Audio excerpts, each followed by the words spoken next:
I'm sure our guest, Sean Woodley of Locked On Raptors, might like that bump, referencing Vince Carter. I want to ask him if Vince Carter is still like the best Raptor of all time when we get to that. Whoa, big question. That's a big sports radio question by the sports radio professional. It's my specialty, Doug. I mean, of course, I want to fire off these takes. I want to force others to fire off these takes, and then we want to tweet it out with no context. I don't care what he says about Vince Carter. Maybe it's going to be Kyle Lowry, maybe DeMar DeRozan. I don't know. But we're going to put that out there. I'm breaking out the Hornets Greats shirt. I found this. I went into the attic. I've been missing my bobblehead collection since I moved to Tennessee, and I found it in the attic, and I found all my bobbleheads. I put them up behind me. You can see it on YouTube. But I also found this shirt from the 30th anniversary team. It's got Dell, it's got Glenn, it's got Muggsy, it's got Zoe. Love this shirt. All these shirts, though, are extra larges.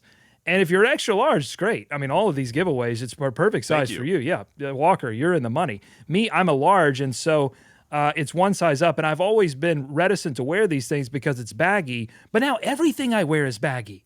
Like it's leisure wear is in, and so big life, T-shirts are coming back. Is that what kind of life is that for you? Is that because you have a child now? Is that because COVID allows us to be baggy and nobody can see, so who cares?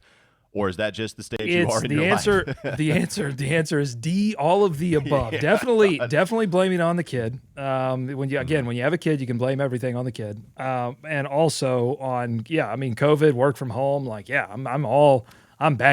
I'm barely wearing pants. Real quickly, with that T-shirt, I always appreciated that one more than other ones because they gave a nod to Gerald Wallace, right? Somebody that wasn't a Charlotte Hornet, but he was a Charlotte Bobcat. And what we try to do right near my heart, too. Is my heart, wait. Is your heart on your right side or your left side? It's your left side. Okay, he's not well. If my heart were on my right side, it would.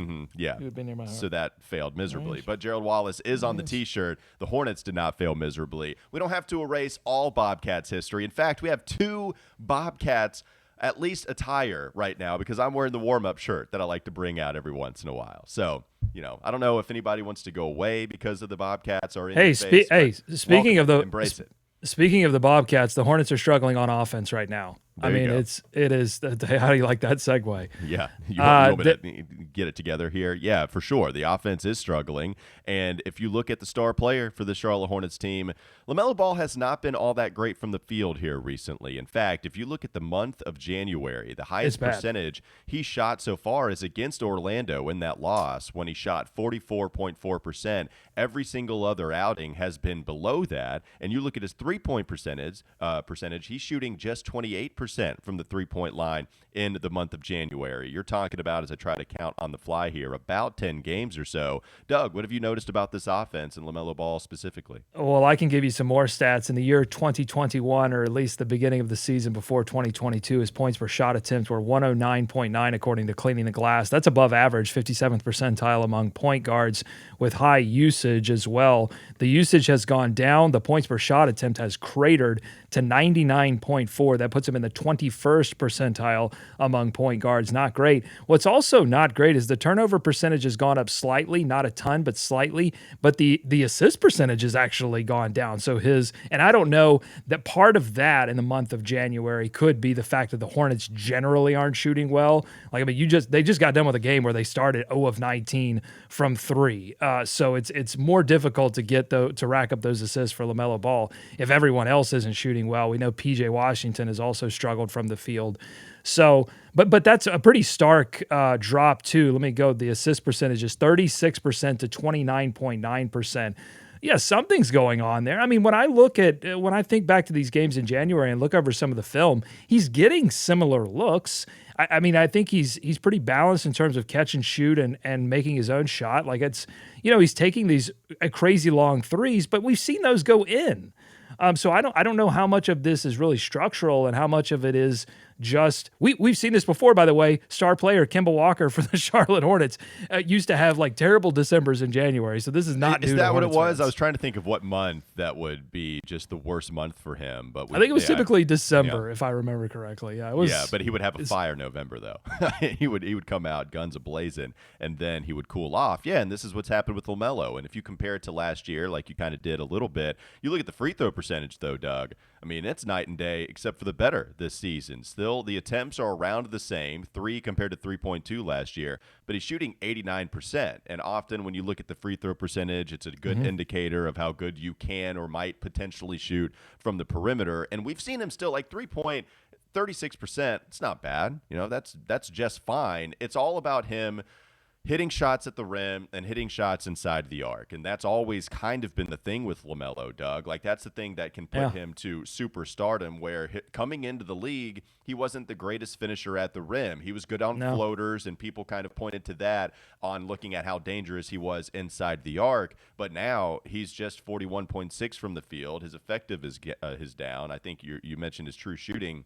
It's down as well, and even the assists are down. And so it doesn't mean that LaMelo, we have to panic and run around crazily saying, oh no, what happened to our superstar? It's just that right now what you're seeing is not exactly the same kind of efficient LaMelo that even we saw in the first month and a half of the season.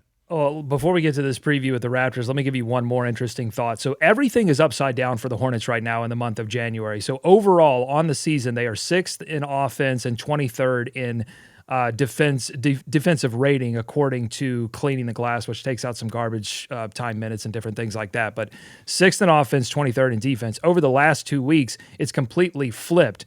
They are 2nd overall in defense and 18th in offense.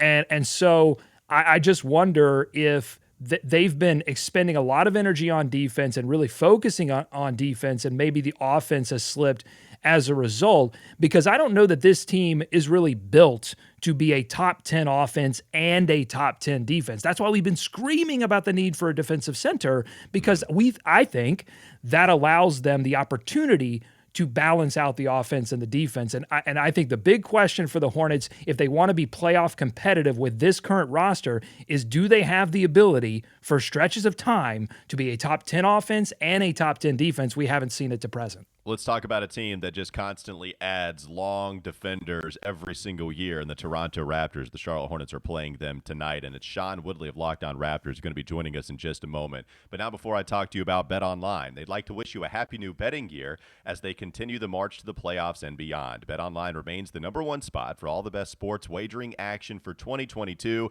It's a new year, so they have a new updated desktop, and they have a new mobile website, so you can sign up today, and you can receive your 50% welcome bonus on your first deposit. Just use promo code to get started. From football, basketball, hockey, boxing, UFC, right to your favorite Vegas casino games, you don't have to wait to take advantage of all the amazing offers available for 2022. BetOnline is the fastest and the easiest way to wager on all your favorite sports.